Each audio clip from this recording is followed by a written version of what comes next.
Šta me ponukalo? Kao i sve u životu, šta nas tera da rastemo, naše greške i naše neke situacije koje nisu baš najbolje.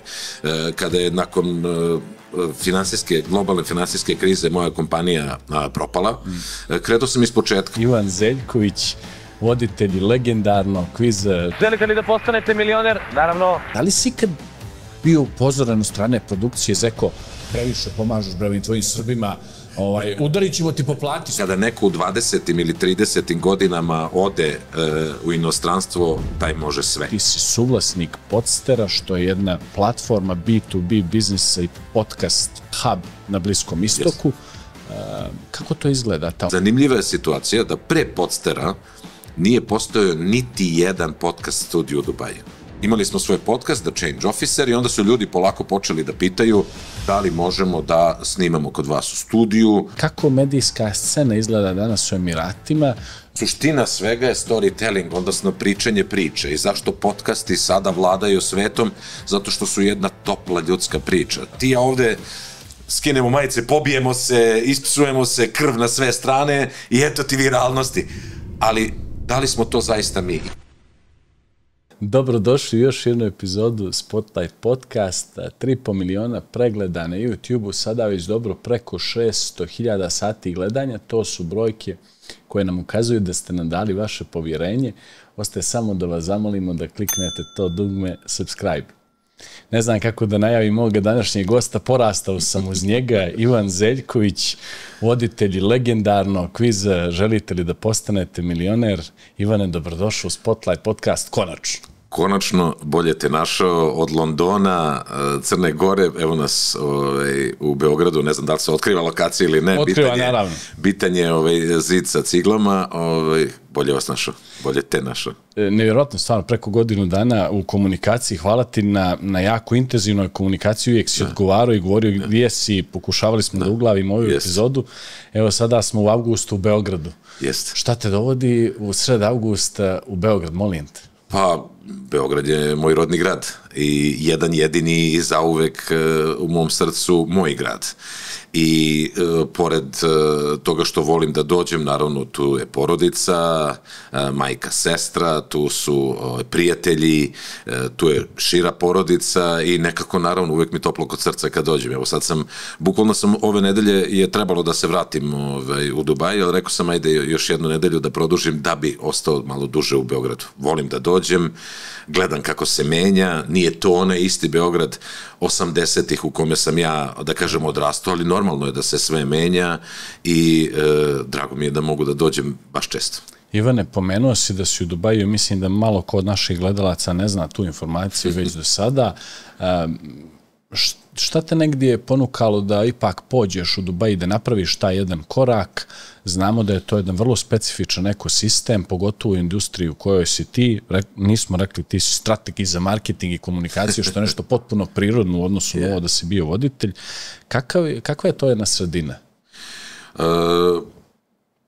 Prvo, mi uvek volimo da kažemo, suprug ja kad nas neko pita kao kako vam je tamo, kaže to izgleda kao neki Matrix, kao da nije realno i tako stvarno izgleda Dubaj, bio si više desetina puta u Emiratima, znaš kako je, i zaista jedan raj na zemlji u tom trenutku. Šta me ponukalo? Kao i sve u životu, šta nas tera da rastemo, naše greške i naše neke situacije koje nisu baš najbolje.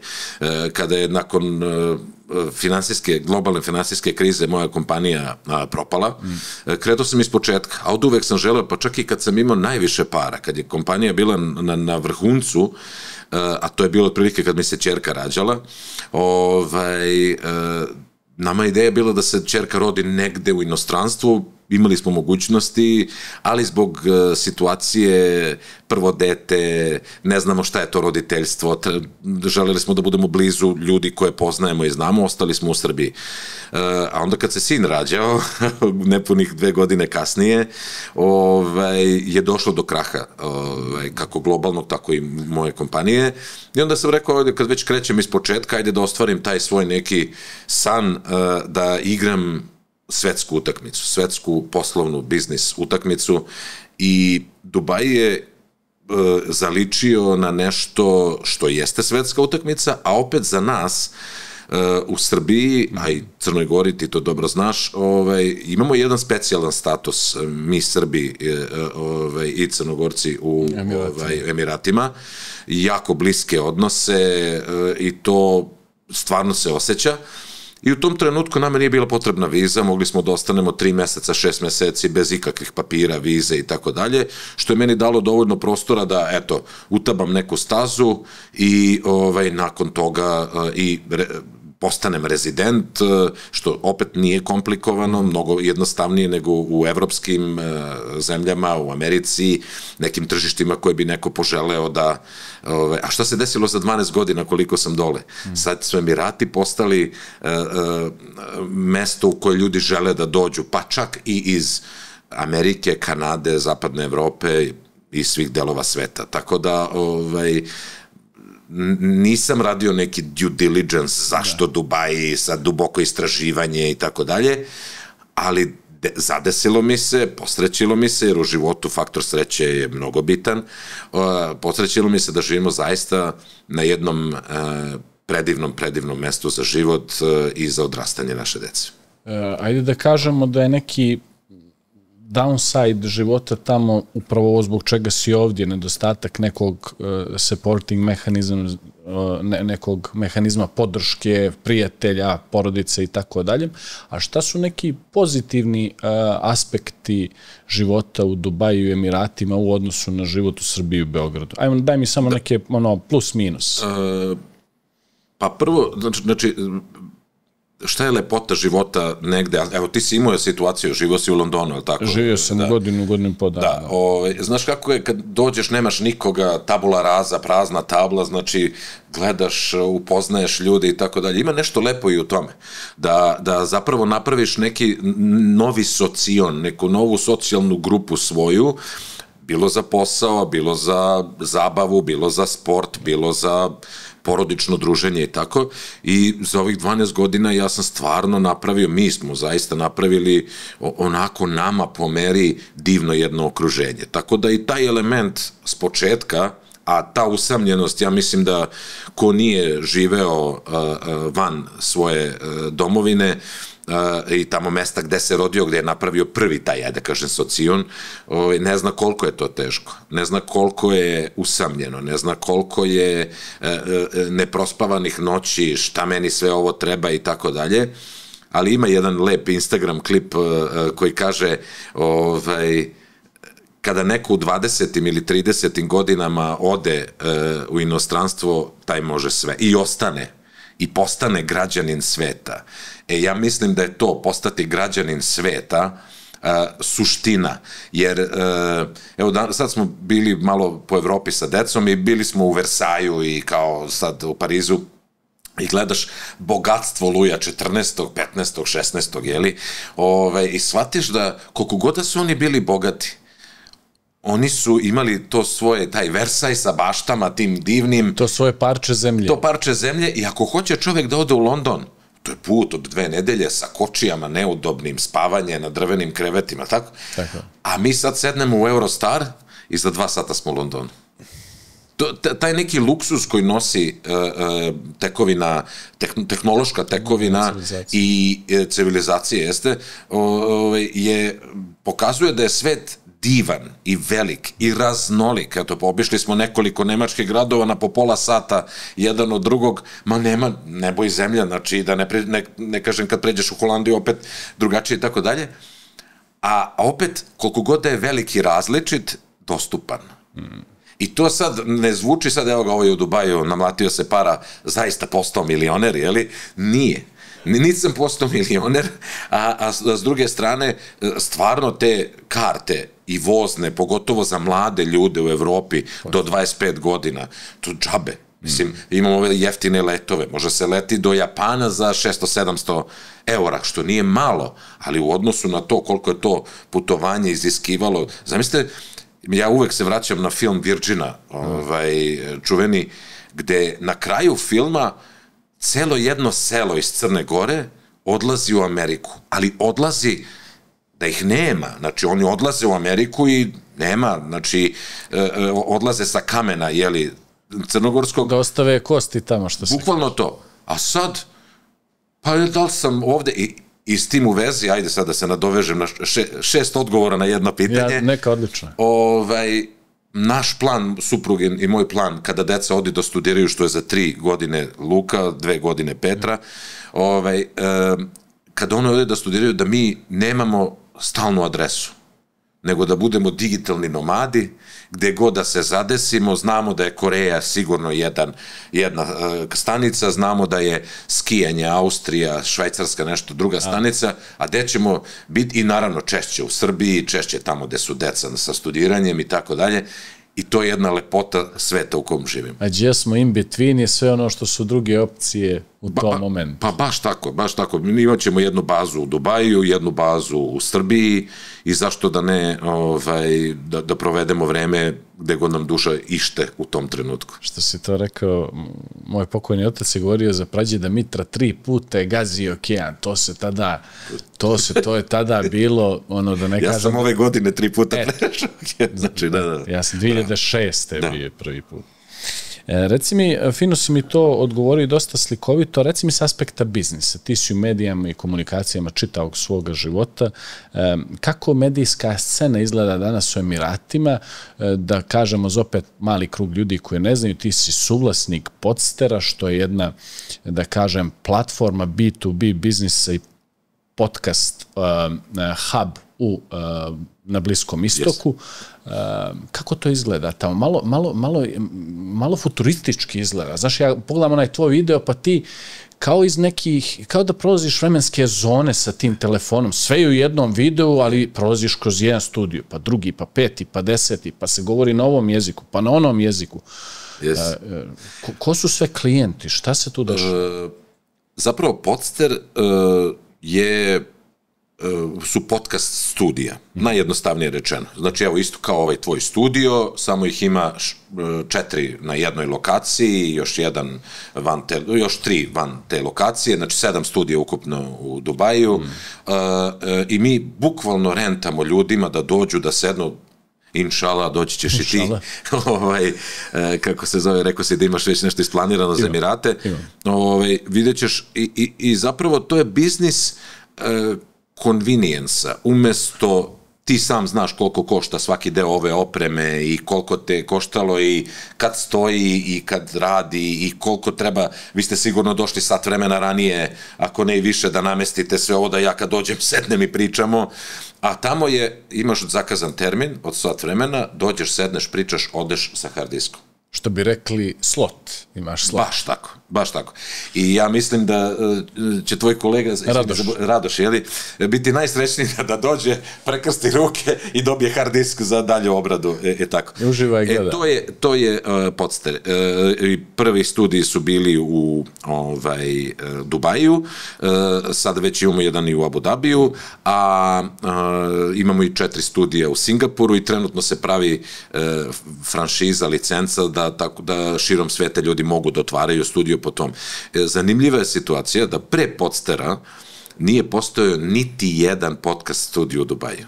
Znači, mi smo opet nekim sticem srećnih i nisu to srećni, to su okolnosti jednostavno u kojima smo tada bili. Mi smo imali naš podcast, The Change Officer, od koga je sve krenulo, Vuk, moj poslovni partner i ja, imali smo svoj podcast, The Change Officer, i onda su ljudi polako počeli da pitaju da li možemo da snimamo kod vas u studiju, jedno, drugo, treće, ja sam sa te medijske strane, a imao sam sreću da je Vuk sa te operativne strane, što je sigurno ključno u celoj toj priči i kompatibilno sa tom nekom kreativnom medijskom pričom, i stvarno smo napravili jedan svetski brend koji je Podster sad.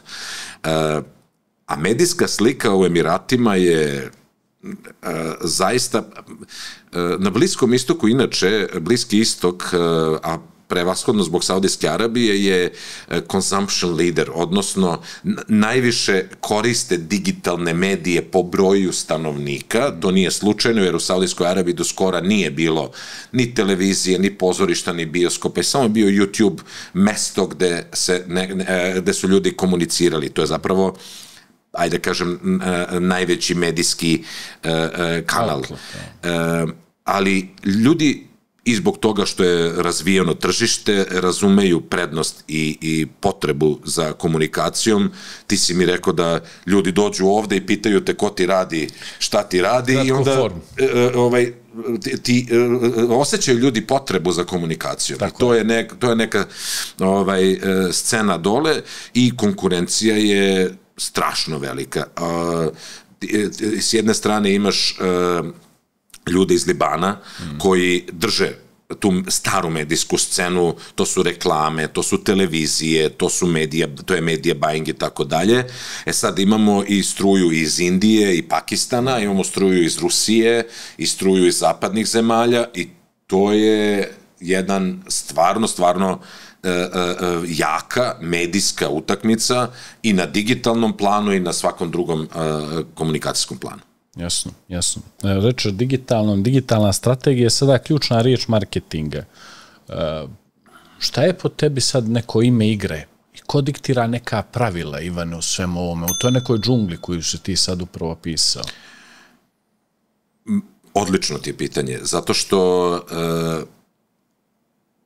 sve što se dešava u digitalnom svetu je zapravo rezultat nečega što postoji već stotinama godina, od kad je Gutenberg izmislio presu, je li tako? Odnosno, prva knjiga štampana u Nikšiću, je li tako? Obod, štamparija Obod. Tako je.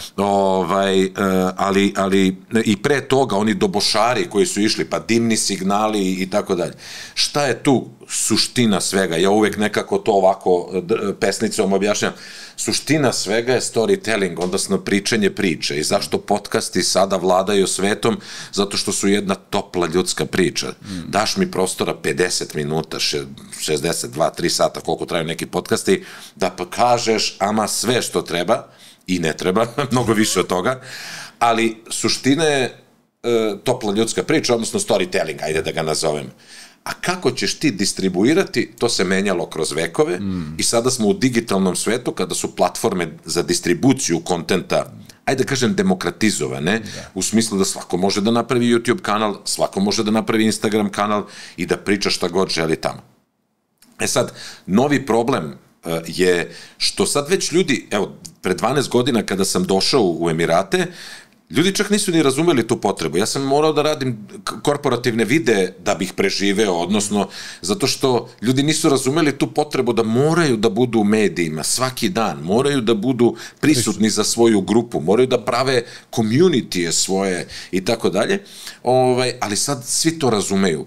I čak i oni koji se gade pod navodnicima, ne žele da budu pred kamerama, ne mogu ja to, razumeju da moraju na neki način da se pojave i budu prisutni. Ta potreba postoji. Sad, neko rešava potrebu tako što plati puno para, neko se dovija pa radi sam i sve između ta dva. Znači, neko ima malu pomoć prijatelja, neko ima pomoć plaćenih agencija i razumeju da postoji potreba, jer kako Gary Vee, guru naš, kaže, today every company is a media company first and then whatever they do. Znači, prvo su kompanije moraju da shvate da su medijske kompanije, a onda šta god da rade. Znači, i to je apsolutna činjenica. Kako vidiš budućnost TV formata kao nekog koje svoj lični brend i svaki drugi koji je prezentovao kroz more projekata, na neki način prezentovao kroz TV format? Kako vidiš opstanak TV formata u jednoj eri TikToka, a pričat ćemo i zbog čega TikToka i kratka forma i kako utiče sad vještačka inteligencija na kreiranje istoga? Budućnost je svetla. Kao što kada se televizija pojavila, Video Kill the Radio Star je bila čuvena i pesma na MTV-u sa kojom je MTV počeo i svi su mislili posle sa društvenim mrežama da će radio umreti, a radio je i dalje živ i prisutan u našim životima. Onda je došla televizija, pa je došlo digital i tako dalje. Opet vraćamo se na pesnicu storytellinga. Ako su formati taj storytelling jako dobar, nije Milioner dobar dobar zbog televizije, Milioner je dobar zato što vezuje ljude, porodice gledaju, takmiče se, prijemčivo je oku, engine samog kviza je fantastičan i tako dalje. Zato je on bio uspešan, zapravo najuspešniji televizijski format u istoriji televizije, tačka. Svi ostali su, mere se u odnosu na Milioner, jer Milioner bio u 120 zemalja na svetu. I to je baš taj engine, to sad mogu da elaboriram, nema potrebe u ovom trenutku. Ali, gde je budućnost televizijskih formata? Budućnost televizijskih formata je svakako na digitalu. Sad imamo OTT, odnosno Netflix, Hulu, Eon platforme, znači sve ove što postoje kao on demand, ajde da kažem, što se ranije nekad zvalo na televiziji, a sad je to digitalna OTT platforma.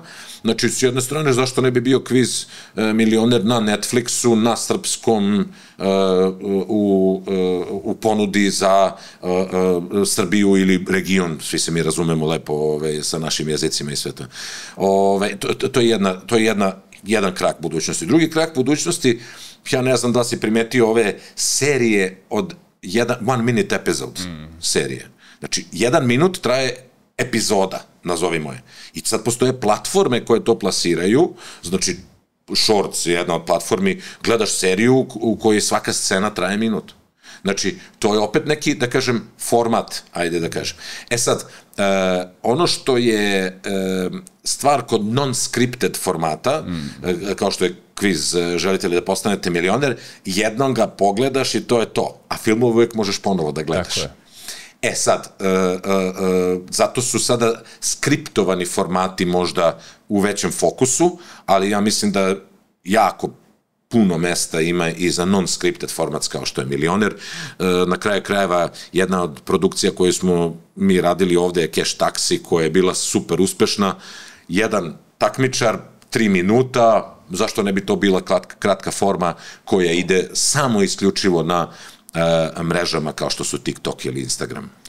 Neki voditelji Cash Taxija su postali regionalni voditelji, lideri, zvijezde ove oblasti na Balkanu. Šta je po tebi, Ivane, sledeće?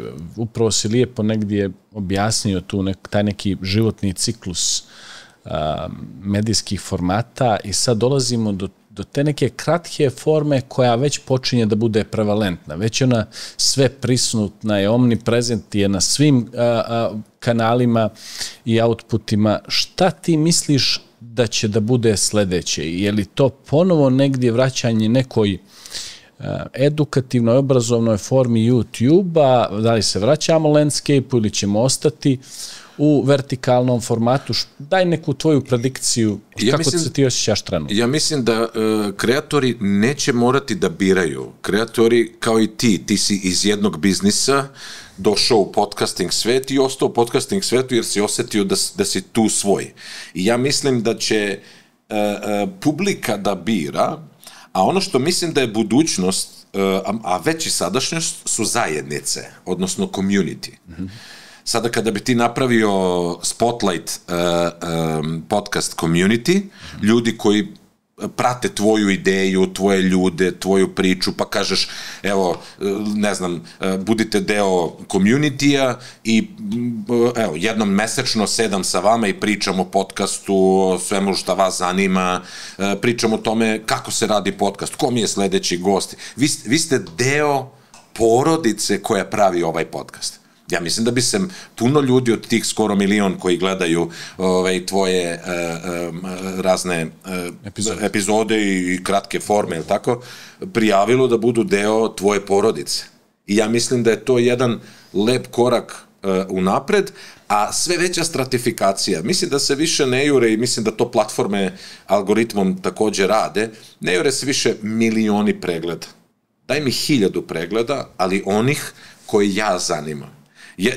Evo, kviz Milioner trenutno isto gleda po, recimo, 1 milion ljudi, recimo, po epizodi, ili jako je, drago mi je da je tako i popularan je sve. A ja sam baš bio mnogo srećan na mom Instagram profilu, Ivan Zeljković, objavio sam jednu sliku, pripremio sam se da idem u grad, nešto na neki sastanak i nešto sam se bukvalno u svoj garaži sam se slikao, mislim, ništa, I sve, 2000 lajkova.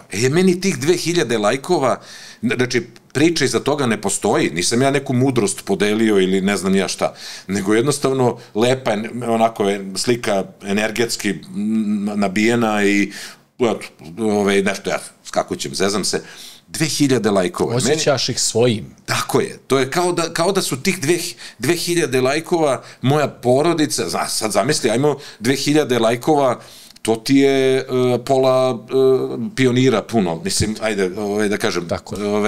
Tako da, to ljudi koji su se potrudili, ne pričam da ima 100.000 pregleda, mislim, ajde sad, ali ovo ljudi koji su kliknuli i videli to, znači, sretnem ljude i sad sam skoro s nekim sam pričao, kaže, da, supruga mi je rekla, kaže, videla te, kaže, a da, doktor, bio sam do doktora, kaže, reče mi supruga da si nešto bio, tako da, mislim da su community nešto, i jedno škakljivo, da kažem, pitanje, da li je to komunizam ili nije, kako su ga zamislili, apolitički komunizam. Znači, jednostavno, ljudi traže zajednicu, je li tako? Pričali smo o tome, kad odeš u London, pa prvo ćeš sa našim ljudima da sedneš, je li tako?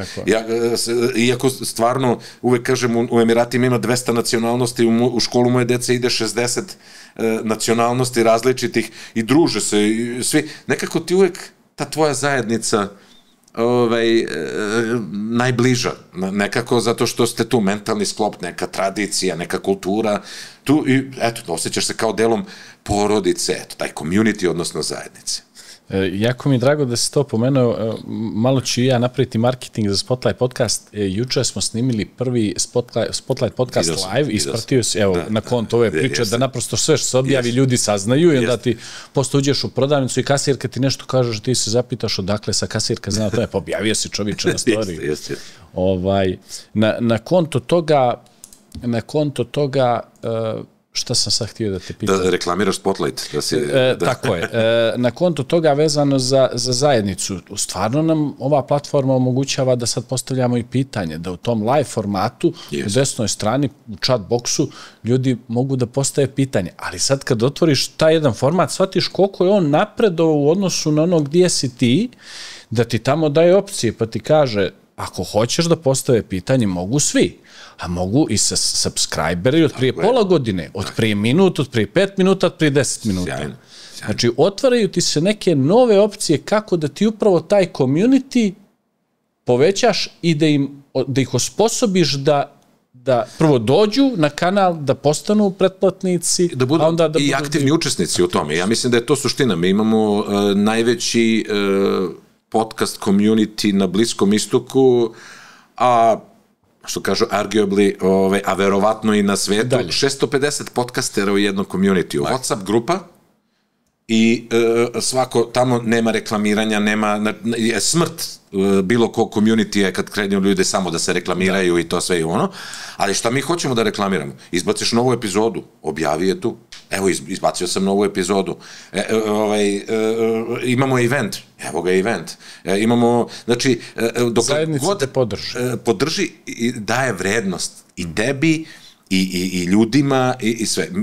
Naša zajednica se ne plaća, ali postoje platforme koje Nas Daily je napravio nas.io platformu koja je super za monetizaciju i ti sad napraviš taj paywall i dobijaš novac za to da održavaš to, a možda ti to preraste u glavni biznis jer ljudi zarađuju ozbiljne pare na te rađe. Zavisi šta hoćeš da postigneš. Prvo, kad si to rekao, u momentu kad smo pokraćali Spotlight podcast na zapadu je bilo nekih 5 streamova odakle su ljudi generisali novac. Kod nas 2 su prevalentna, to su sponzorstva različite vrste i eventualno ako čovjek ima svoj neki proizvod, da li digitalni ili stvarni, pa može da ga plasira. Koliko misliš danas da je na Balkanu moguće pokrenuti neki podcast, da taj podcast opstane i ono prvo pitanje koje najčešće mladi ljudi postavljaju je kad će on početi da generiše novac i da li se to isplati raditi? Kakvu poruku imaš? Kakvu poruku poslati? Kakvu poruku poslati? Pa prvo, ako krećeš u podcasting, da bi to monetizovao i da bi živeo od toga, nemoj ni da krećeš. Hvala ti što si to ti rekao, ne, a ipak ima specifičnu težinu kad ti to izgovoriš. To je jedna surova istina, ali tako je sa svakim biznisom. Zar ne? Ne možeš od prvog dana i najviše ljudi upucaju u kafanu $100,000 u enterijeru, u osoblje, u ovo a marketing nula i onda im propadne ili ne shvataju da moraju da naprave i neki runway, što kažu, godinu, 2 dana da bude apsolutno neprofitabilan, da bi, znači, da kažem, neki operativni cash, odnosno nešto što može da održi taj biznis. Tako isto sa podcastima. Sad, mi smo došli u situaciju da ovaj mikrofon ne košta arm and a leg, što kaže, ne košta Boga oca, nego košta toliko da može da se priušti i sa svom opremom, dobro, tvoja oprema je malo naprednija, ali možeš da radiš i sa telefonom podcast. Nema nikakvih problema. Tako da, taj barrier of entry. Ja mislim da baš puno razmišljam o tome i pričam u bilo kom biznisu. Low barrier of entry je jako, jako bitna stvar. Šta znači to? Da ne bude od početka da moraš ceo život da okreneš na glavačke da bi pokrenuo podcast. Ne moraš. Sedi sa 2 telefona ili čak ima nekih softvera s jednim telefonom možda snimiš ceo podcast. Kreni s jednim telefonom polako, pa kod zanimljiva priča, ljudi to i slušaju. Evo sad, uveren sam da brdo ljudi kuva, nešto čita, gleda i sluša ovo što mi radimo, putuje i to sve nekako sekundarno i to je lepota podcastinga. Tako da postoji mnogo mogućnosti monetizacije, ali kad već okupite 100.000 subscribera ili 1000 subscribera, pa znam, ajde da stavimo taj community na test. Imamo 1000 subscribera. $10 je prijemčivo za svakog, je li tako, da odvoji, neće niko umreti za $10 mesečno. $10 puta 1000 ljudi, $10.000. Nije li to dobro? Sad je pitanje šta dati kao vrednost tim ljudima, ali savjet ljudima koji žele da pokrene neku zajednicu, nemojte preterivati sa tim. Vrednost je nekad da budu blizu tebe. Vrednost je nekad da budu blizu brenda, Spotlight podcast. Nekad je vrednost da samo ti se pojaviš jednom mesečno, a tokom nedelje kuckaš kao što kuckaš u svakoj grupi u kojoj si na Whatsappu. Znači, ajde kažemo $10, 1000 ljudi, $10.000. Znači, to je jedno ozbiljno sponzorstvo podcasta, znaju ljudi koji rade podcast. Naći sponzora od $10.000 je veoma, veoma, da kažem, teška stvar. A ovo, kada imate community, napravite jednu WhatsApp grupu ili Viber grupu, šta god vam više leži, Facebook grupu, zašto da ne, imate kanal na Instagramu i tako dalje, i dajete ljudima neku vrednost, neku zanimljivost, nešto što možda, sad, deo ovog intervjua, neko škakljivo pitanje, mi kažemo, to je za pretplatnike, tamo i za paywalla, da li je Patreon, da li je neki NASA.io ili bilo koja druga platforma. Jasno. Tebe stvarno doživljavamo kao nekog eksperta koji pretoči upravo tu vidljivost u vrijednost. Iako ti možda sam sebe nijesi tako prepoznavao u nekim momentima, pa te taj motiv i odveo u Dubaj. Da bi neko danas sebe izgradio kao neki lični brend, da bi u ovoj preplavljenosti svim i svačim se istekao, šta on po tebi, koje su neke osnovne karakteristike da on mora da ima? Jer već vidimo kako se vrši diferencijacija tržišta u odnosu na preglede i na pažnju. Ako opsuješ, veća je vjerovatnoća za viralnost. Ako ima neki wow efekt, opet je. Ako ćeš da budeš tu neki lik iz kraja, da pričaš neke fine priče i da se baviš nekim obrazovanjem, pa neće svak baš da te sluša, a trebaš da opstaneš. Dosta ljudi se lomi u toj klackalici. Ima raznih zanimanja na ovom svetu. Prostitucija je jedno od zanimanja, zar ne? Možda i najstarija od svijeta i vijeka civilizacije. U mnogim zemljama legalizovana vrsta prihoda. Sad je pitanje da li koliko idete na tu stranu, a koliko idete na drugu stranu. Znači, ti gradiš svoj brand, ti si došao ispred vrata po mene, pozdravio me pristojno, lepo, pitao me da li smo na vi, da li smo na ti, i ja mislim da ti okupljaš određenu vrstu publike. Ja nemam ništa protiv da neko ima svoj OnlyFans account i da na njemu radi šta god se radi na OnlyFansu, mada kažu da... Dosta MMA boraca ima OnlyFans, gdje ljudi ih prate, njihov daily rutin, trening, ishranu. Ne samo pornografija. Koriste ljudi samo platformu. Tako je. I to su oni hteli u nekom trenutku da se OnlyFans, da se prešaltuju sa pornografije na druge. Nije im baš pošlo za rukom, jer ovde su, da kažem... Postali su asocijacije. Pa jeste, ali svaka čast svakome ko ima stomak, mogućnost, moralna načela, etička načela da se bavi ovim ili onim. Ja nikada u kvizu želite li da postanete milioner nisam opsovao. A opet je kviz dosegao neku gledanost i pažnju ljudi, možda na teži način, sigurno na teži način, jer jednostavnije sad ti ja ovde skinemo majice, pobijemo se, ispsujemo se, krv na sve strane i eto ti viralnosti. Ali da li smo to zaista mi? I mislim da je moj odgovor na tvoje pitanje je samo treba biti dosledan sebi, iako nas možda nekad povuče druga strana, tamna strana, ne mora da znači tamna strana, druga strana, drugačija strana. I ako nas to povuče, da shvatimo posledice koje to nosi. Jer na kraju krajeva OnlyFans modeli, mahom ženski, ali ajde da kažem, OnlyFans modeli takođe imaju problem, jer OnlyFans nije platforma na kojoj ti možeš da stekneš pratioce, nego ti moraš da dođeš sa nekim pratiocima da bi oni tebe poželeli da vide u tom izdanju. I recimo, po meni, najbolji primer toga je Korina Kopf. Ona je drugarica Davida Dobrika, koja je prvo bila Instagram, uz taj vlog squad Davida Dobrika, bila je Instagram i YouTube zvezda. Kad je prešla na OnlyFans, za 4 dana zaradila $1 milion.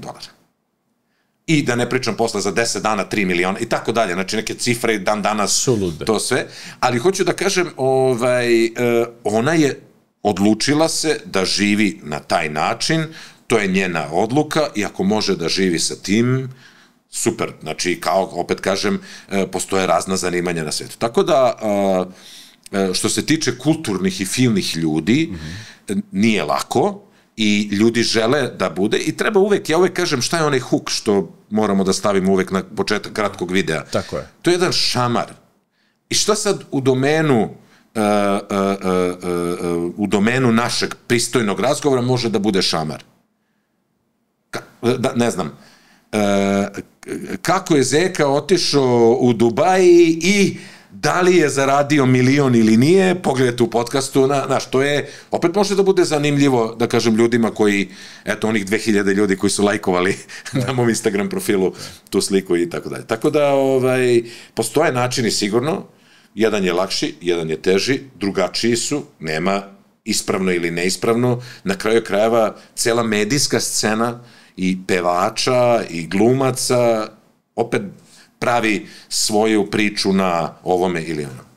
Jako lijepo je u nekoj od prethodnih emisija Nemanja Antić izgovorio, odnosno verbalizao ono što svi mi nekako osjećamo, možda nismo rekli, je taj primjer edutainmenta. Mi smo u vrijeme edutainmenta gdje ja moram prvo da te privučem, prvo moram da ti prodam taj hook koji vrlo često možda ja ni ne predstavljam, da bi te kroz taj hook, kroz tu udicu i tu kratku formu 90 sekundi navukao da dođeš na sat i po vremena podcasta, a odatle ti pobrao određene lovorike koje ti misliš da su vrijedne i ponio ih kući.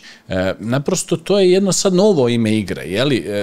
Ne osjećamo se mi svi previše udobni i ugodni u toj stolici i ulozi u kojoj trebamo da pravimo hukove, ali je to naprosto način da privučemo pažnju. Ja mislim da je to samo nova forma. Nova forma nečega što postoji već 100 godina. Tako je. Dve stvari sam pomenuo. Samo smo je skratili, stavili u 90 sekundi. Jeste, ali ja pričam o formi od pre 100 godina. Znači, zamisli sada, treba vest da se kaže u selu.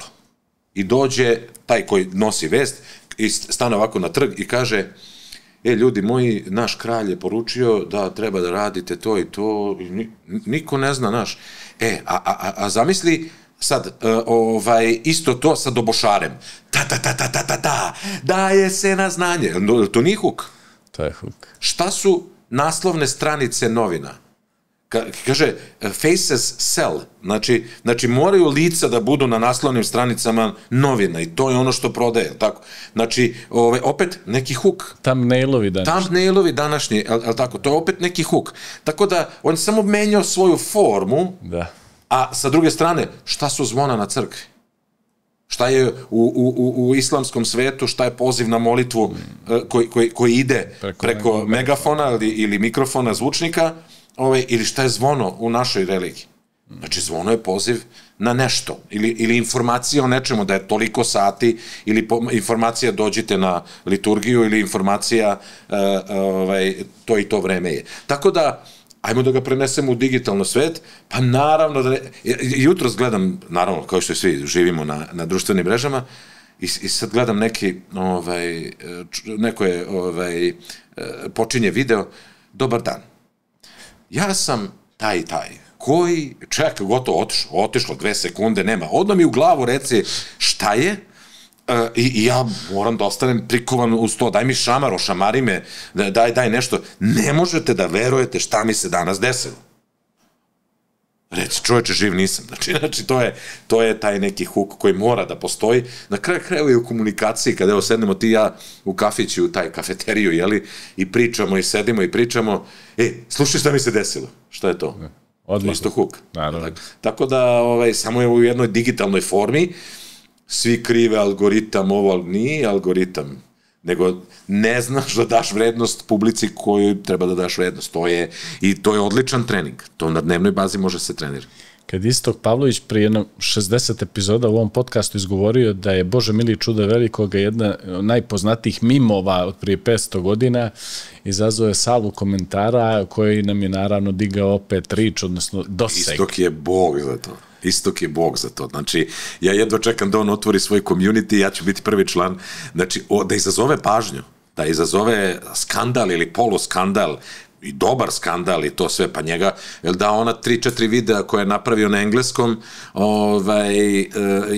zapratili ga Obama, ne znam komu sve nije sve zapratio, baš zbog tih stvari. Jer je jedna stvar koja već postoji na internetu, samo preradio one neke krugove, perspektive i tako dalje, ne znam šta sve, ekonomiju Amerike i to, znači napravio na jedan način da se izazove. Bože mili, čuda velikoga, pa naravno to je huk. Odmah smo se pretvorili u umu. Šta je bilo? Reci Filipe, očiju ti. Mnogo mi je drago da smo ga pomenuli, zato što je to čovjek koji toliko godina je tu mnogo osporavan i onda je rekao u jednom momentu, sad ću svima da vam pokažem, i sa nekih 10 videa na engleskom jeziku, u čijoj produkciji sam i aktivno učestvovao, pokazao ljudima naprosto šta znači viralnost na globalnom tržištu. Ti si učestvovao aktivno i učestvuješ u jednoj platformi, odnosno aplikaciji, odnosno softveru gdje se koristi vještačka inteligencija u kreiranju određenih sadržaja. Reci mi, kako osjećaš da nas ona već mijenja i da li nam ona zaista pomaže ili odmaže? I ono što ja uvijek pokušavam da se pitam je gdje mi promače suština. Prije neki dan sjedim sa svojim saradnikom i on mi kaže, jedan od 10 aplikacija i subscriptiona koje već imamo kod nas, vidi, ima i ovaj za $12 mjesečno, može da nam ovu epizodu siftuje, isjecka, ovo ono, rekao, super, a što ne bismo ti i ja odslušali tu epizodu, prisjetili se nekih novih stvari i ideja koje smo zaboravili, sve da nam ona tu radi za 3 minuta, šta bismo radili ovih 57. Znaš, nekako imam utisak, u redu, brže, bolje, sve će ona za nas da uradi, a šta ostade meni? I šta ću, najbitnije, šta ću da uradim sljedeće? Jer sam stvarno toliko zauzet da ne mogu da ostavim tih sat vremena. Da počne s jednim hukom. Propali smo. Svi ćemo da izginemo u AI. Ili od AI. Eto ti ga huk. A suština i istina je da točak promene i neku revoluciju ne možeš da promeniš. Evo, moj predlog, šta da radiš u tih 57 minuta kad ti AI, by the way, predlažem ti Opus Clip, ne znam da ste subscriberi. Evo, Radoš kaže, 10. Znači, ja više ni ne gledam, ono, samo stigne NLB, SMS ne gledam. Jeste, bolje da ne gledam. Šta da radite u tih 57 minuta? Dozvolite Opus Clipu da vam od jednočasovnog podcasta napravi 50-ak kratkih videa. I pucate te kratke videe, nikad ne znaš, to je kao lutrija, svi znamo da je, nikad ne znaš koji će da pukne viralno, gde si se uklopio u neke šeme, odeš u trending i tako dalje, znači od tih 50, jedan će da možda prođe, možda ni jedan. A ti iskoristiš tih 57 minuta da isto to uradiš, ali smisleno, a često znaš da u digitalu onaj Paretov princip 20-80, 80-20 važi da ti se ubiješ da napraviš nešto i onda nisi siguran da će da bude viralno, jer niko ne može da garantuje viralnost, to da se odmah razumemo i tako. Znači, šta je poenta? On ti zamenjuje AI u ovom trenutku, je na tom nivou, a napredovaće, da ti zamenjuje onaj dosadni posao, ajde, seckamo, gde stavimo, a ti slobodno budi kreativan u ovih 57 minuta ponovo, jer nikad nije dovoljno kontenta. Jer skoro je bilo neko istraživanje i kao prvi put manje kontenta je bolje nego više. Sad ljudi kažu, to rekao sam ti, pošto ja s svima pričam, moraš svaki dan da postuješ nešto. Da. A oni kažu, to rekao sam ti, a onda pročitaš nastavak te rečenice gde kaže manje, ne morate više 15, sad već sa 14 kontenta dnevno možete da dođete do svoje publike. Tako da, ako mi treba 30, što Gary Vee propoveda, 30-ak pieces of content dnevno, ako mi treba, pa pusti AI nek uradi 29, ja ću da uradim jedan. Meni će biti lepše, ja ću se osjećati bolje, ja ću svoju rečenicu i svoju da dam u 1, 2, 3 ili 5, koliko god možda stigneš do tih 57 minuta da uradiš, ali dozvoli AI da ti bude jedan asistent koji radi jedan dosadan posao i obogaćuje tvoj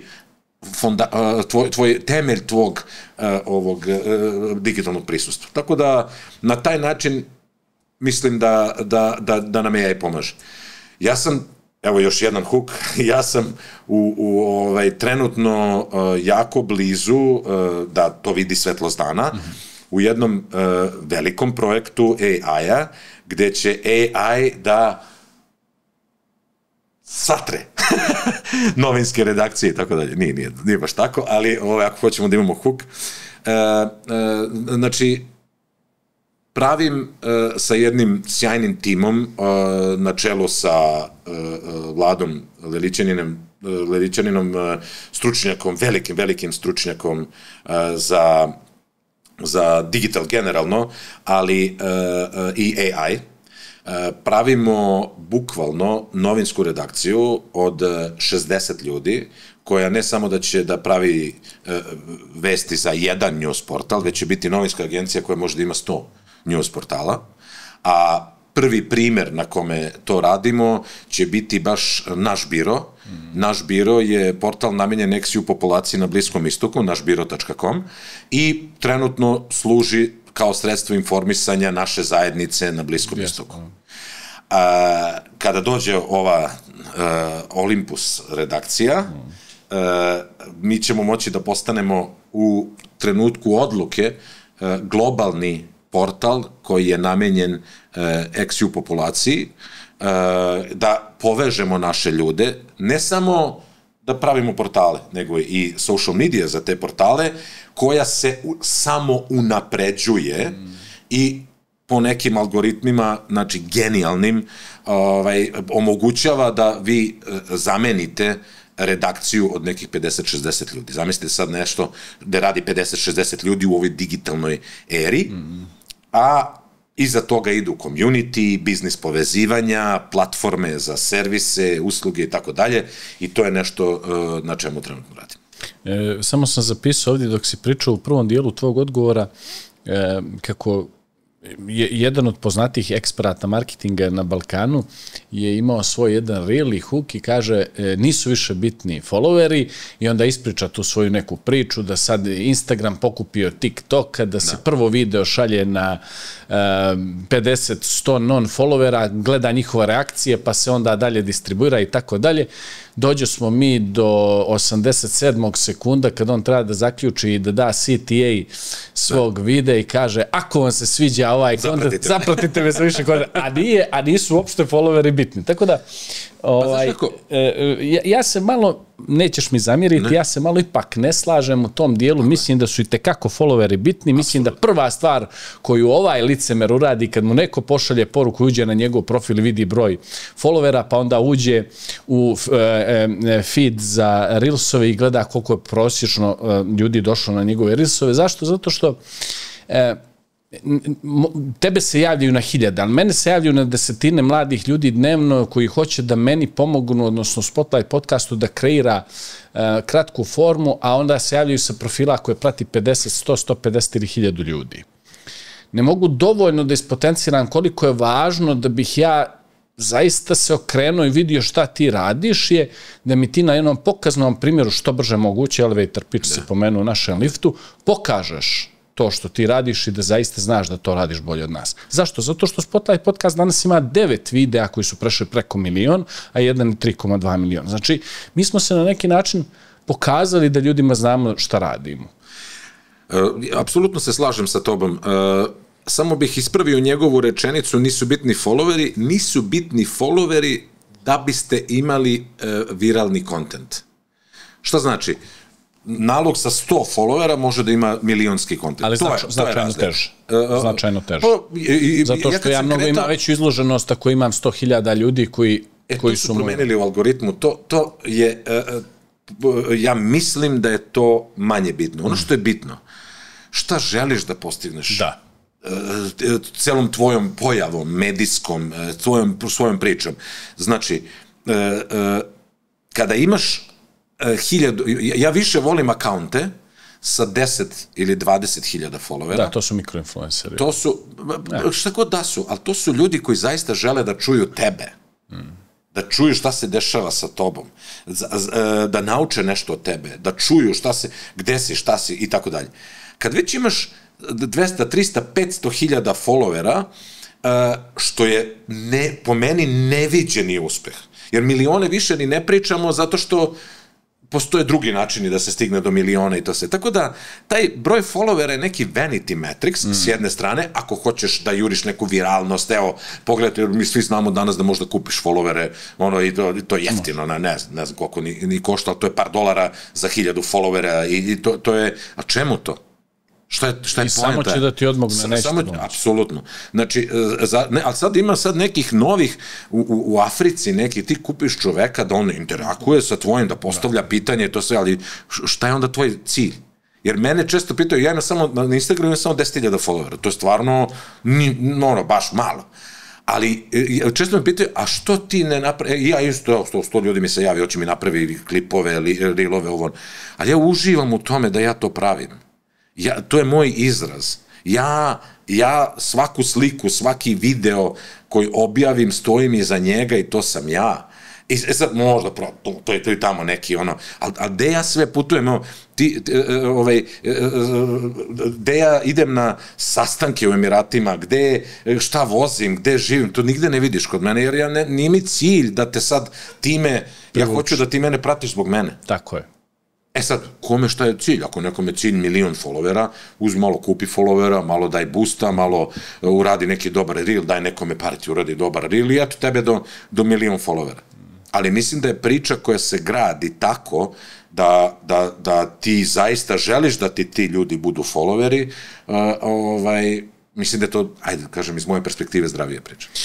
ti si u Dubaju danas i znaš da malte ne postoji jedan agencijski aranžman gdje mladi ljudi danas u agencijskom aranžmanu za 3 do 5 dana dođu i voze skupocjena vozila, borave u nekom mimohodu kroz neke hotele gdje dođu i slikaju se samo u jednoj sobi na 30 sekundi, onda iz nje izađu, a nama je to predstavljeno da su oni ultra uspješni, da u Dubaju žive nekim raskalašnim životom, možda i pozajme neki sat ili kupe fake, i onda takvi dođu na Balkan i kažu, evo ja ću da te naučim kako da živiš taj životni stil i kako da dođeš do tog novca. Koliko je to jedna opasnost danas, da mi naprosto živimo u eri, Zeko, gdje više ne znamo.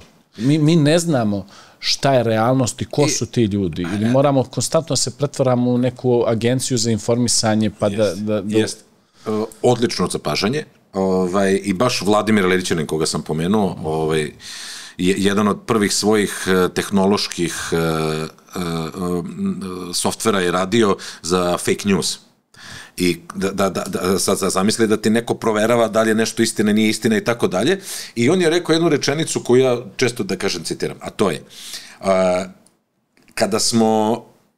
kada je elektronski mediji, masovni mediji, televizija, radio, kada su počinjali u 20. veku, polovinu 20. veka, prva stvar koju neko pomisli kada gleda televiziju i neko kaže nešto s televizije, prva stvar koju neko pomisli je ovo je istina. Ali imamo tu sreću da današnje generacije, Gen Z, milenijalci, pa i Gen X pomalo, kada dobiješ neku informaciju sa društvenih mreža, prvo što pomisliš je da li je ovo istina. Sumnjaš u to. E sad, na stranu to, znači, neko dođe, neko ima, to je čuveni onaj Taj Lopez, ne znam da znam, a on je meni čovjek je bog svih mreža. Bog svih mreža i tih preva, evo mene, to je onaj čuveni prvi video iz njegove garaže, ko zna šta je. Evo, kako sam došao do ovih 6 Porschea, nešto Ferrarija. Kosica. Da, znači, on mi je smeh živi, ali ti znaš da danas Taj Lopez on dao je, kao da kažem, oglas, zbog te svoje prepoznatljivosti, znači privlači neku publiku sigurno i to sve, ti možeš da ga pozoveš u svoj podcast i to košta $50,000. Da. Znači, sad, ja stvarno ne bih volio da mi Taj Lopez bude gost u podcastu. Možda zbog gledanosti i to sve, ali da mislim, ne znam, a stvarno sam imao već i neke velike svetske zvezde u svom podcastu i uživo u razgovoru sa njima, kao što ti uživaš u svakom razgovoru koji vodiš. Pitanje u životu šta želiš i kako želiš. Tako da, opet hoću da kažem, ti ljudi koji dođu u Dubaj. Dubaj je stvarno, sad stvarno malo obišli Evropu, stvarno automobili koji se nalaze u Dubaju, koji se voze, hoteli, najbolji odnos cene kvaliteta hotela, value for money, je u Dubaju. Ti za $150, kakav hotel možeš da dobiješ? Znači, Infinity pool, spa na vrhu. Jeste. Znači, postoji tu neke kartice za ulaz i to sve i tako dalje. Sad, kakvu ćeš ti publiku privući time? Evo ga još jedan hook. Razgovarao sam sa jednim našim multimilionerom, sinom našeg multimilionera. I ja njemu kažem, čekaj, kako ti znaš, bre, da ona nije sa tobom zbog tvojih para? On kaže, meni to skroz okej, jer te pare su deo mene. Kao što ja volim njene pipate atribute. Atribute, moramo da pristane, nema pipkanja, jeli, atributa, jeli, dobro. Pišeš li mu kažem? Pip. Kao što ja volim tvoje, jeli, atribute, tvoju dušu. Tako, i ona voli moje pare. Sad, ajmo se vratimo na ove influencere što dođu. Skroz je okej. Ljudi, čekaj, ja ne mogu da, imam prijatelje koji žive 20 godina u Dubaju. Evo sad je čovjek juče izbacio sliku u nekom super automobilu sa svojim sinom. Oni vole, ja ne mogu da shvatim, čekaj bre, iznajmiš auto na jedan dan, sad, šta ti znaš, šta ti predstavlja zadovoljstvo jedan dan da bude $1,000 košta, iznajmiš ne znam koji Bugatti, ne znam ja, i to sve, ali neko to voli. Ako to on voli i ako će to privući publiku koju on želi da privuče, meni je to potpuno legitimno.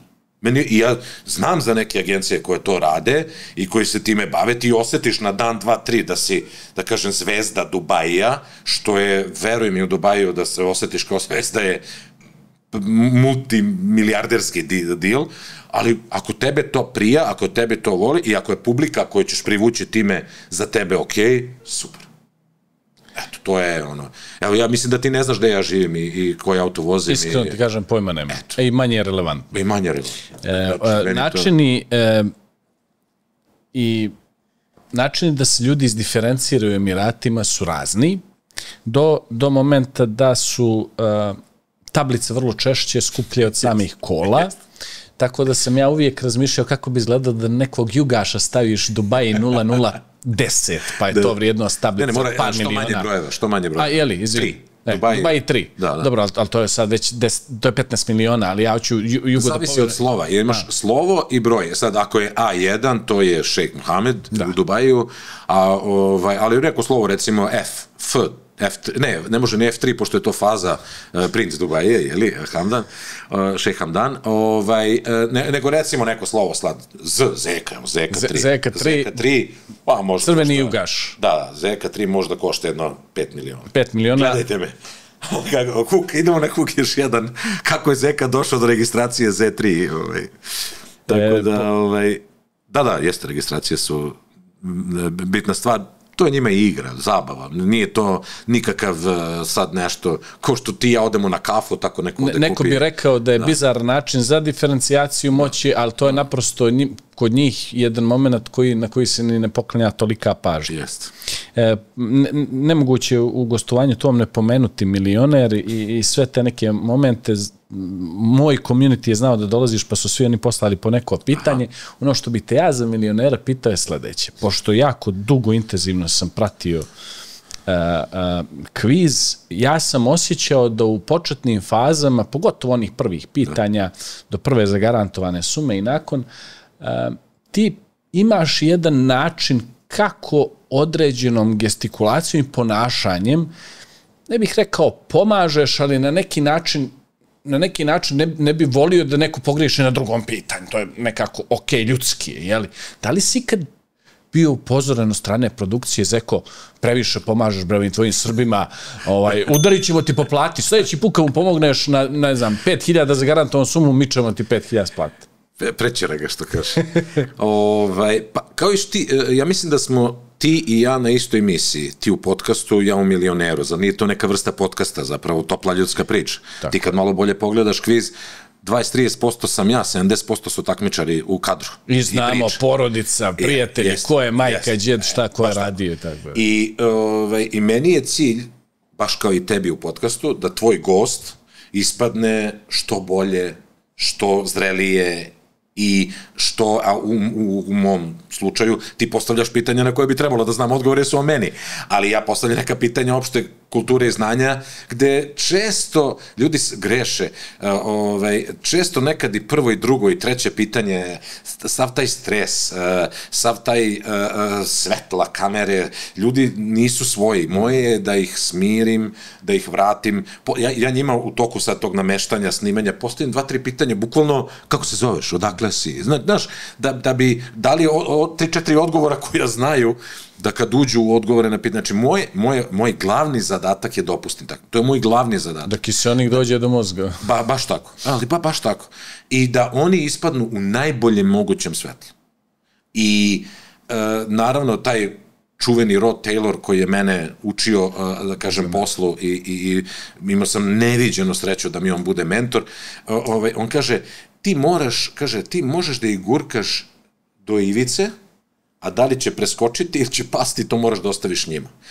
I sad, naravno, ekipa, režija, montažer, producent, nekad iseku neke delove kada možda malo ih ponesem preko te litice, ali kada su neka bezazlenija pitanja, to, od 1. do 5. jer ta pitanja bukvalno tome služe. Mi sada, ovaj novi serijal koji ide na Novoj, mi smo dobili opciju od licencora ili ti vlasnika licence, da nemamo prvih 5 pitanja, da bude jedno ili dva pitanja, čisto kao... Vormap.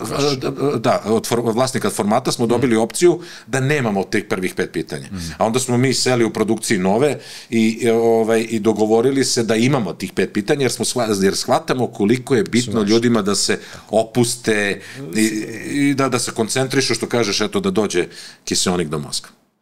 Reci mi, da li se sjećaš neke onako nevjerojatne reakcije kad je čovjek pogriješio na pitanje za 500 dinara i šta si ti sve možda u tom momentu uspjevao i želio, možda ne moraš konkretno ni navoditi o kome se radi, ali jeste, bilo je nekih par situacija, jer, što kažeš 500 dinara, mi nismo imali u kvizu ni jednog jedinog takmičara koji je pao na nulu, to nije slučajno, i ta borba moja sa takmičarima nekad, kad su uvereni da, čekaj, stani, dobro, on kaže moj konač, jer kad kaže konačan odgovor, nema nazad, to je to, ne.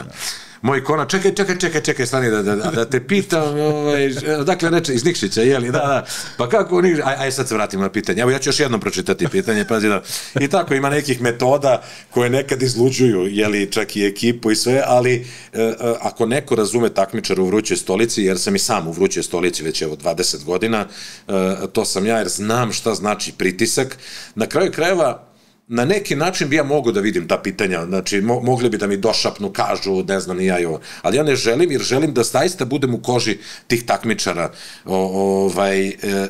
jer lako je nečim koprive lomiti, tako je, tuđim je. Eto ga još jedan huk.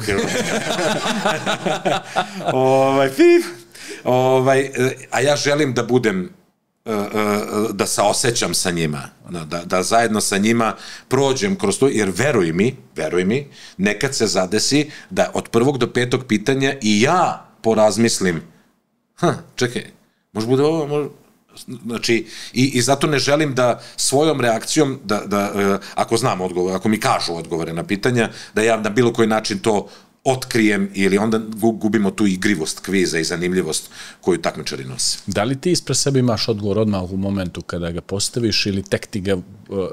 Ne, znači kada postavim pitanje... I da li smiješ uopšte to da mi kažeš? Kada postavim pitanje, imam pitanje, onda mi se otvaraju odgovor po odgovor i to je to.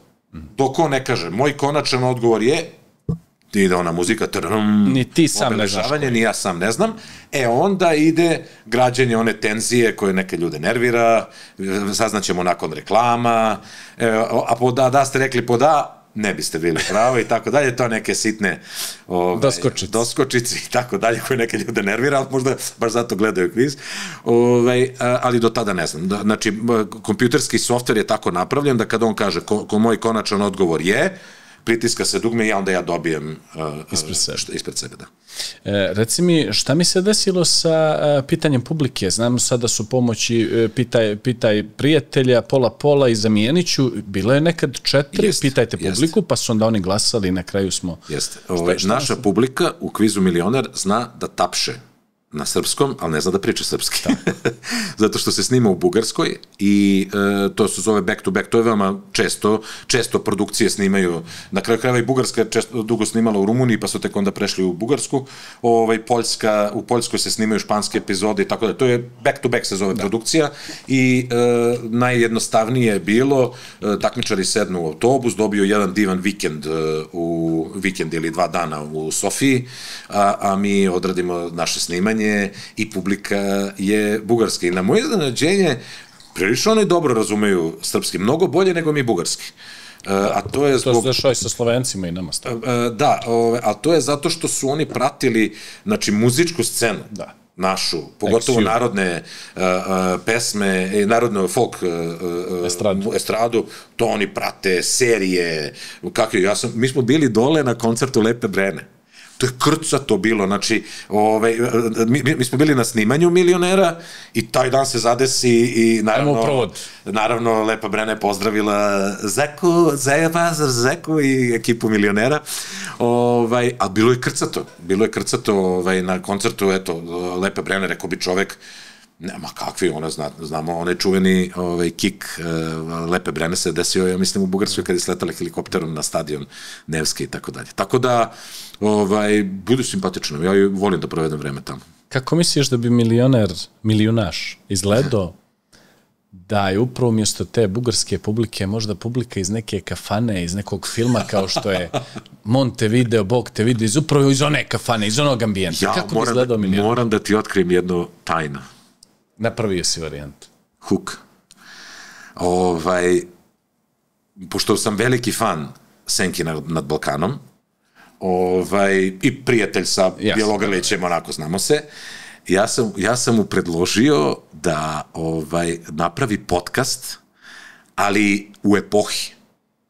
Što će reći, Andrija Milošević koji sada glumi u Senkama 3, ne bude Andrija Milošević, nego bude karakter iz serije. Što njemu to nije previše teško. Ja vrlo često Nikšićanin sam, ali ne znam da li Andrija glumi ili ovo Andrija kojeg znam.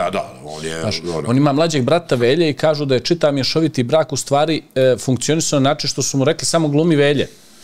Znaš, i njemu to nije bilo previše teško. Pa ne, pa i s Anđelkom, Andrija Anđelka, meni je život, bukvalno dokumentarac, kako su žili, da. Tako da, da, mislim da bi bilo jako zanimljivo da sede ljudi da komentarišu. Ima nekih verzija formata gde imaš u green roomu porodicu koja sedi i komentariše ovoga u Vrućoj stolici.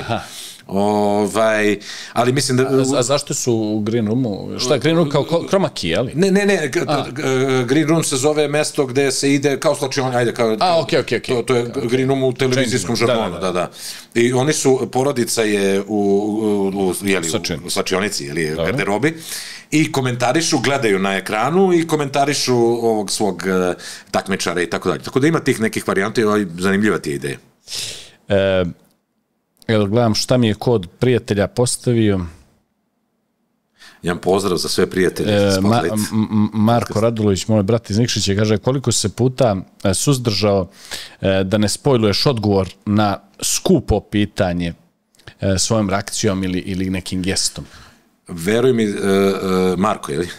Marko, da je to baš teško i dobio sam možda najveću pohvalu od jednog takmičara, kaže, pokušao sam da pročitam sa tvog lica, i kaže, ja igram poker, kaže, pokušao sam sa tvog lica, ali imaš dobar poker face, kaže, ništa nisam pročitao, a možda nisam ni znao odgovor na to pitanje. Glumio sam da znam. Možda se glumio sam. Ali, ne, znao sam odgovor na to pitanje, ali trudim se, zaista se trudim, jer ne želim, jer to je ta igrivost kviza. Mislim da je to glavna stvar u kvizu Želite li postanete milioner, ta igrivost. Da ljudi stvarno prolaze kroz razna emotivna stanja, kroz i patnju i strah, jer tu nije samo da li znaš ili ne znaš, nego je tu, ja odajem i skidam kapu svim takmičarima do sada koji su učestvovali u kvizu milioner, jer tu je i tvoj obraz, tvoj status u društvu na kocki. Tako je. Na tvom znanju, faktički. Ali nekad je znanje, što je meni i tebi lako, znaš, sad neko dođe i kaže, ajde, ko je bio, ne znam, predsjednik Saveza komunista 62. godine. Moj pokojni deda to bi znao, jer je on bio tu, razumeš, dok se to gradilo i tako da zna, to je za njega lako. Ali sad dedu da pitaš ko je u PUBG-u, ne znam, oružje najjače, ne znam ja, on to ne bi znao. Tako da imali smo te situacije, da profesori neki koji su došli do dalekih pitanja, sad izađe pitanje vezano za igricu neku. On ne zna, a njegov sin koji u publici ima 6 godina, 7 godina zna. Znači, tako da nema lakih i teških pitanja, postoje samo sfere interesovanja. Šta misliš, nakon ovolikog ogromnog iskustva od 2000 godina do danas, ne mogu da kažem šta je presudno, ali šta je važnije? Je li važnija neka psihološka pripremljenost i stabilnost i mogućnost da se skoncentrišeš u takvim uslovima ili to znanje? Ili to opet ima veze gdje si došao u onoj... Pošto si bivši sportista, a i vidim da se sad baviš sportom, kažu sportisti, kaže, na takmičenje se ide po medalju, a medalja se zaslužuje u pripremama, tako, na treninzima. To je isto i ovde. I mislim da ljudi ne daju dovoljno pažnje pripremi za učešće u kvizu milioner. a ta priprema je i to, sešću pred kamere, kako ću se ponašati, šta ću raditi, šta ću reći i tako dalje. Priprema jeste i znanje, malo da osvežiš možda znanje iz nekih oblasti. Priprema je i taktika za pomoć. Ja mislim da tu ima mnogo prostora, ali generalno pripremiti se, i moram da istaknem moju ćerku, koja je ove godine 11. razred u tom britanskom sistemu je mnogo bitan, jer ide taj veliki test i ona je godinu dana učila, 3 meseca intenzivno učila i još nije dobila rezultate, evo, bukvalno sad bi trebalo dobiti rezultate, ali ja sam joj rekao da zapamti osjećaj. Pitao sam je kako si se osjećala na ispitu. Ona kaže, super sam se osjećala, ništa mi nije bilo nepoznato. Bila sam svoj na svome. Ja sam rekao, nema veze ocene.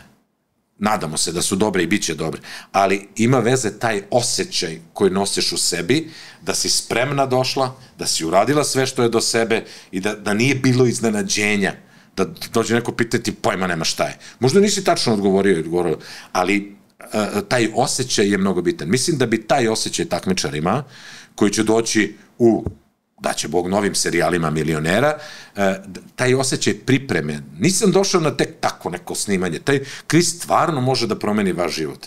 Pa pripremite se, pripremite pomoć. Evo, sad sa AI-om, kako ćemo mi kontrolisati nekoga, da li pomoć prijatelja koristi AI ili ne koristi, mnogo je teško. Da, neko vrijeme za odgovor ili šta god. Tako da, to je isto. 30 sekundi imate za pomoć prijatelja. I ona, Marko, čuješ? Smanji taj televizor. Znači, sve. A zapravo, uzmi skrati pitanje, ako je pitanje u 2 reda. U 3 reči. Ko je pisao Gorski venac? Tačka. Znači, dvomisli između ovoga, tačka, nemoj da čitam druge, smisli neku taktiku, nešto, eto, tako da mislim da su to neke stvari gde ima mesta za napredak, da bi se ljudi osjećali dobro, a eto, uloga voditelja je da pomogne da ispadnu lepo na televizoru, eto. Pomenuo si Poker Face i zaista to je jedno nevjerovatno iskustvo te stolice, koliko ti to danas pomaže, Zeku, u svakodnevnom životu? Ljudi, kreativci ne moraju neophodno da budu i biznismeni i preduzetnici i često nisu, ali ti imaš tu jednu mogućnost da si kroz to prošao jedan neformalni kurs i psihologije i svega toga, možda čak i formalni, izvine. Neformalni. Koliko ti to pomaže u stvarnom životu danas? Kad neko pokuša, recimo, u Beogradu ili iz Dubaja da ti proda neku masnu priču? To je po meni veliki problem, a zapravo prednost. Koliko god sam se ja ovako raspričao i volim da pričam i to sve, naučio sam da slušam ljude. Kad kažem da je prednost, kad mi neko prodaje priču, to je valjda i sa godinama, ali verujem da je kviz i mnogo pomogao tome, stvarno ono, što jedan tamo poslovni odmah kaže, ma video sam ja njega da on šupljak odmah. Znači, tako da pomaže mi da vidim, ali nekad se zapitam da li je svet moj bio možda malo veseliji i drugačiji kad nisam to znao. Znaš, jer mnoge neke situacije neplanirane, neko kad te neki taj Lopez ili neki sličan odvuko na neku tu stranu, možda si naučio nešto što je, da kažem, drugačije i to sve. Tako da, što kažu Englezi, gift and a curse, i prednost i mana u istom trenutku, ali da je uticao na moj život u svakom smislu, pa i na smislu tog neformalnog kursa psihologije, apsolutno. Zeko, moj sat nije bio dobar, upravo me tim opominje da je 2 minuta do 12, molim te, izvini što smo malo odužili, znam da hitaš drugim obavezama, da završiš ovo što imaš da bi se vratio u Dubaji.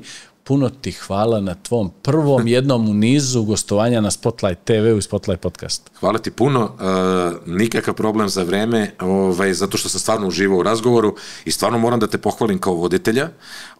Ja sam imao tu sreću da od 92. pa na ovamo imam stalno mentore neke, ja ne znam ko su tvoji mentori što se tiče voditeljstva, ali rukom napisane beleške, pitanja, zaista sam se osjećao, uspeo si u onome što nam je zajednička misija da se gost osjeća dobro u tvoj podcast. Hvala ti puno na pozivu. Puno ti hvala još jednom.